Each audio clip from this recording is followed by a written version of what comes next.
So we stopped on line 10C that says, yet their boast is on the labor and sorrow. 10D says, for it is soon cut off and we fly away. And that's typically what happens. Not typically in it, it happens. But the Israelites are 70 years, and if by reason of strength they are 80 years, yet their boast is only labor and sorrow, for it is soon cut off and we fly away. And soon is soon. I mean, we just said that 60 some years is how many hours is that? 3 hours?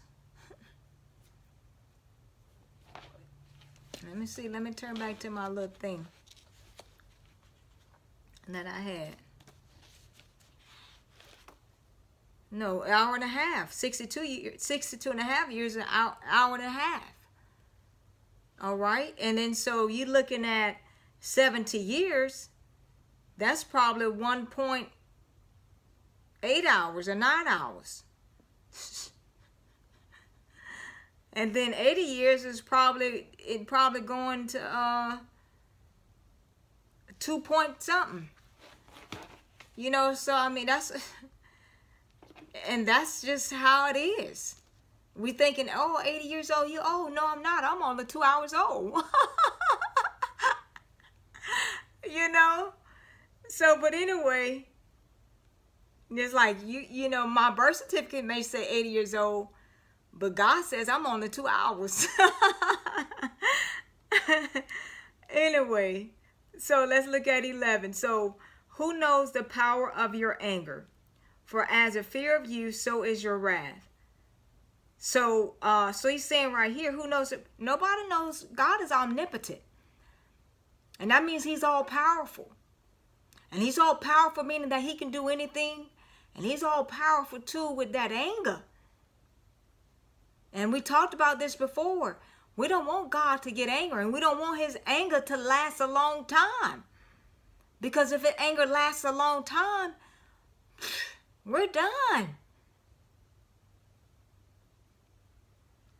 So who knows the power of your anger? Nobody knows how powerful that anger of God is.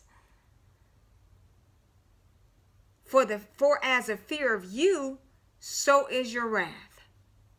Wow. And that's what I'm saying. And I've been saying it probably 100 times now since this Psalm's journey. Like Jesus said, fear not the one who can destroy the body.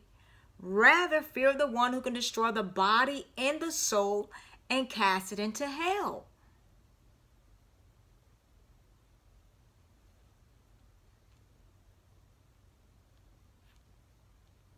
"12.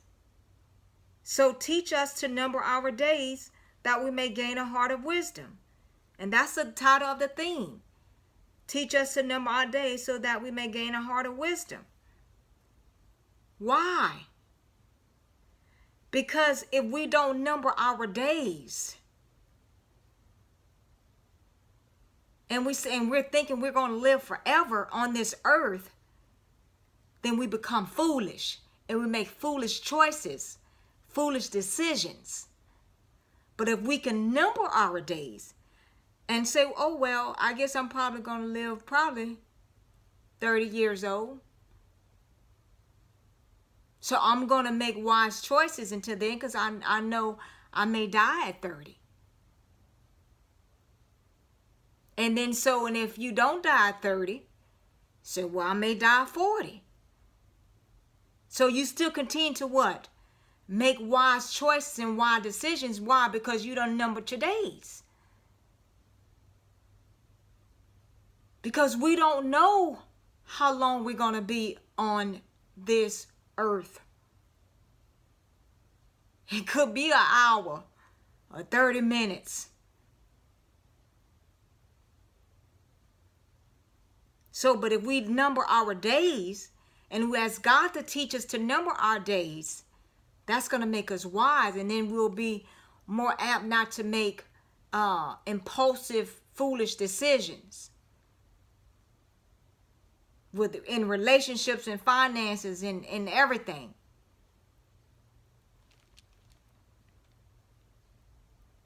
So Let's go ahead and pause here, and then we'll pick it up in our last stanza at line 13.